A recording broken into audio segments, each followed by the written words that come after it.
ya, dan yang benar terhadap masyarakat Indonesia. Kan sebenarnya Niki itu nggak mau melaporkan sama KPK, tapi kan dari kemarin kan ditantang, laporkan aja. Padahal sebenarnya Niki bilang, ya udah saya dengarkan aja di sini biar ada solusi kan. Tapi karena ditantang-tantang, laporkan aja. Nah sekarang jeger, melaporlah seorang Nikita Mirzani. Ya kalau sudah melapor ke KPK, siap-siap, Sister Hong aman. Ntar gue yang bawa kamera. Kalau Anda dipanggil, gue yang bawa kamera. Ntar gue langsung ke depan lu, kamera handphone. Bagaimana lu memperlakukan Nikita Mirzani, gue juga akan perlakukan yang sama, kamera di depan mata lo. Aman, Sister Hong.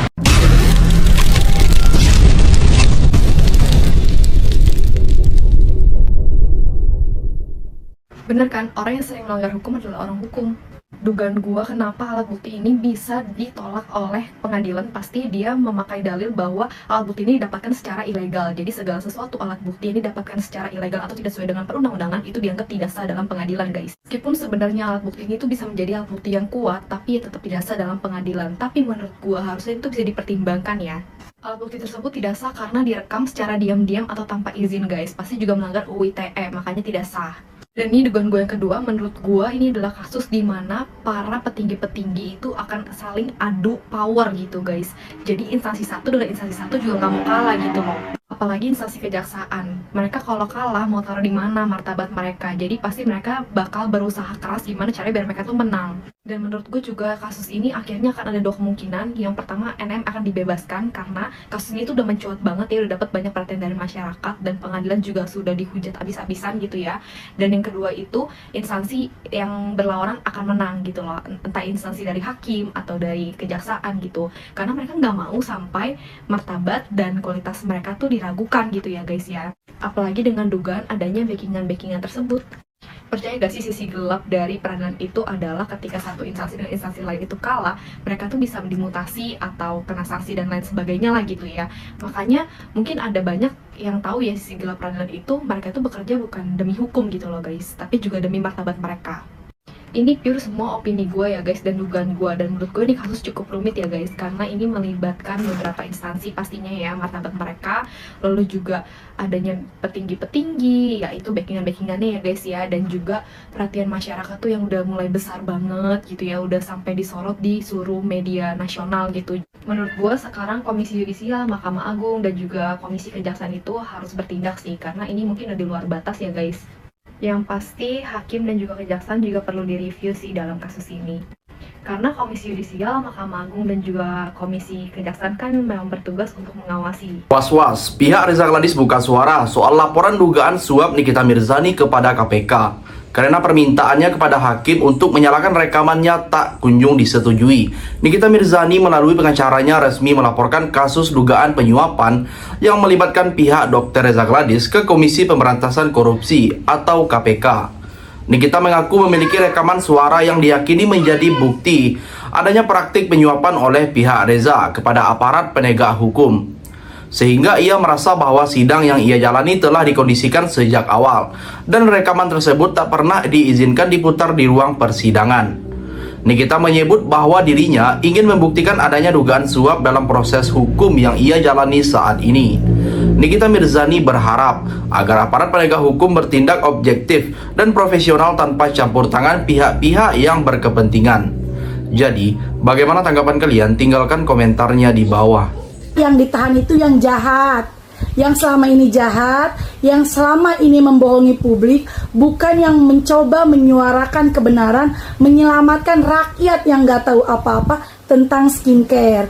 Jadi saya mohon, saya mungkin menjadi perwakilan dari banyak yang rakyat yang menonton kasus ini, ya Kaniki harusnya sih dibebaskan ya, harusnya sih dibebaskan, dan yang jelas-jelas salah itu yang ditahan. Kemarin koar-koar bilangnya kasus pemerasan, sekarang bilangnya pencemaran nama baik. Melaporkan Kaniki sampai ditahan berbulan-bulan. Sekarang kasusnya viral, panik kah? Panik langsung berubah jadi pencemaran nama baik. Hello. Enak banget ya, udah fitnah orang sampai ditahan berbulan-bulan, nggak ketemu anaknya, bener-bener jahat banget ya. Sekarang siapa yang jelas-jelas pencemaran nama baik? Yang jahat itu, yang mencemarkan nama baik itu lu yang bikin orang udah ditahan berbulan-bulan. Orang udah ditahan berbulan-bulan. Sekarang kasusnya udah viral banget, panik, berubah jadi pencemaran nama baik. Itu pun tetap salah. Yang mencemarkan nama baik itu lu yang udah fitnah sampai orang dipenjara berbulan-bulan. Coba siapa yang jahat sekarang? Kelihatan makin jelas kan?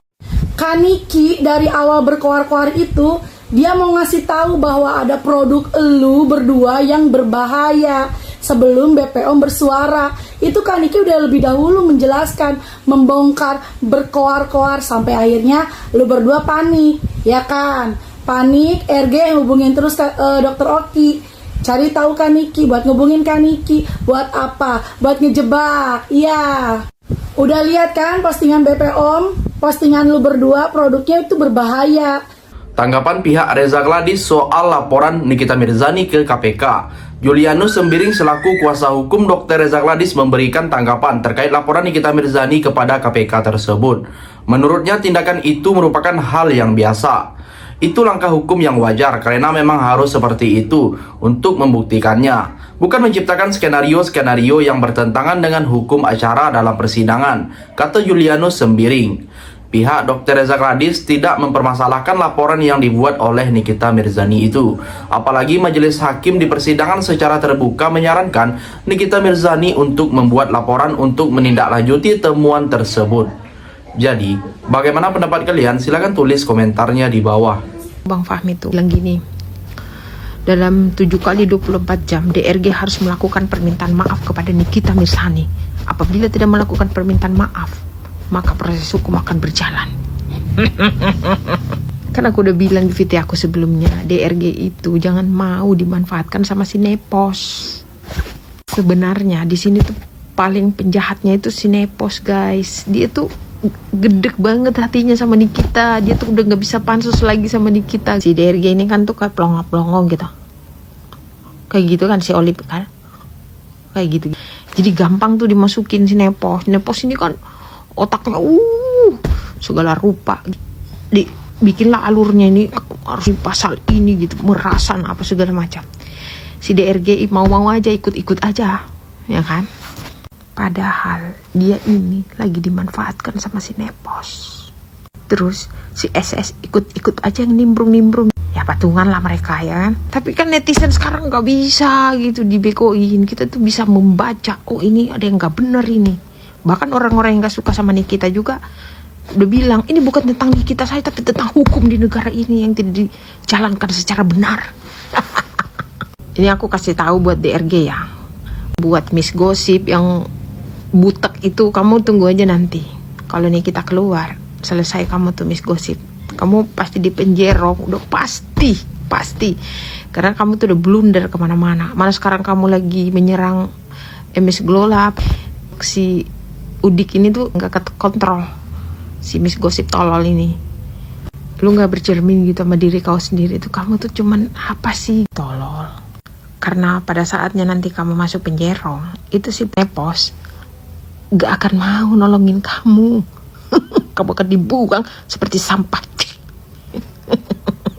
Yang terakhir, pengacara Dr. Reza Gladys justru mempersilahkan pihak Nikita Mirzani untuk membuktikannya dengan bukti-bukti yang dimilikinya saat ini.